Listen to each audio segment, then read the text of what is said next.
In the quiet moments of everyday life, we often hold on to the belief that we control our destiny, that we're firmly at the wheel of our journey. We often learn this reassuring idea from our families and the environments around us, which shape our beliefs and perceptions. However, as we grow older, life's realities gradually reveal that the story might be more complex than it initially seems. Have you ever paused to think about how much of your life you really control? Think about the job you landed because someone else decided to leave, the random meeting that sparked a lifelong friendship, or the unexpected encounter at a party that led to finding your forever love. Or imagine walking down the street, and suddenly, a car accident leaves you with disabilities for life. In many beliefs and cultures, this concept is known as destiny. Regardless of what you call these actions, the reality, though tough to accept, is that luck, circumstances, and the actions of others often have a greater impact on our lives than our own choices. These scenarios illustrate how much of our life is influenced by factors beyond our control. But what about the decisions you do make? Are your choices really your own, or are they shaped by factors outside your control, like your background, societal norms, or even innate impulses? Think about your beliefs, your favorite foods, your character, and even your skin color.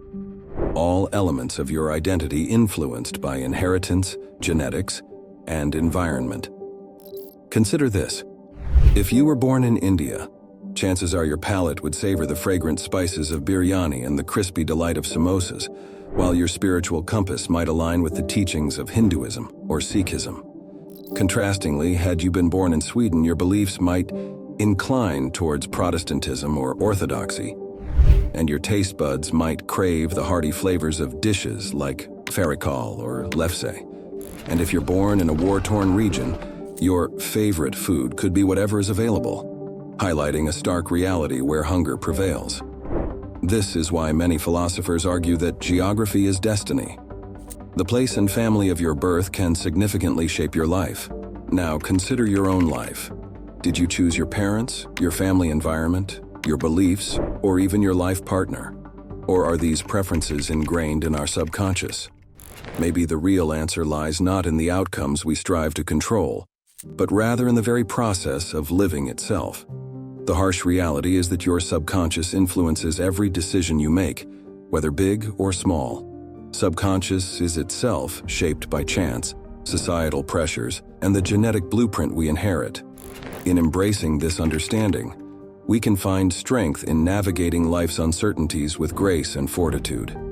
Remember, it's not just about the cards we're dealt, but how we play them that counts. Heartfelt thanks for the subscription. Libet experiment. The Libet experiment, led by Benjamin Libet in the 1980s, really shook up the worlds of neuroscience and philosophy. It dives deep into the concept of free will. Here's how it worked. Participants were asked to move their wrist whenever they felt like it, while their brain waves were tracked using EEG. Libet was curious about the timing, specifically when participants felt the urge to move versus when their brain started gearing up for the action. What he found was mind-blowing. The brain's readiness potential, a sign that movement is about to happen, fired up several seconds, sometimes 7, sometimes 10, before participants were even conscious of their decision to move. This revelation sparked a huge debate. Are our actions already initiated by unconscious brain processes before we take action, and what determines this process? When faced with the choice between the red and green cards on screen, something intriguing happens in our brains. Before we even consciously decide which card to pick, subtle chemical reactions and neural activity are already underway, tipping the scales towards one option or the other.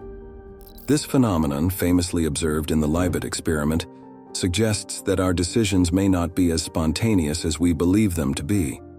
The Libet experiment continues to fuel discussions and research into how our consciousness interacts with brain activity, reshaping our understanding of free will. This isn't just academic, it's a call to explore how much power we really have over our actions and to rethink what it means to be in control. Determinism. Determinism and free will are two contrasting concepts that explore the nature of human agency and decision-making. Determinism posits that every event, including human actions, is determined by preceding events and the laws of nature. In this view, there is a causal chain of events that predetermines all future occurrences. According to determinism, the idea of free will is an illusion, as our choices are predetermined by these external influences. While determinism suggests a deterministic universe governed by causality, free will challenges this notion by asserting the existence of human agency and choice. Einstein versus Heisenberg. Newtonian determinism posits that the universe operates like a clock, a vast mechanism set in motion at the dawn of time, governed by Newton's laws of motion. Consequently, what you will eat 10 years from now on January 1st is predetermined, already known based on these laws. Einstein subscribed to this deterministic view. So does this imply that even a monstrous mass murderer isn't truly culpable for their actions, as they were preordained billions of years ago? Einstein somewhat agreed, suggesting that their actions were predetermined, yet they should still face imprisonment. Then, Heisenberg introduced the uncertainty principle, challenging determinism. He argued that there is inherent uncertainty. The precise location of an electron, for example, cannot be known. It could exist in multiple places simultaneously.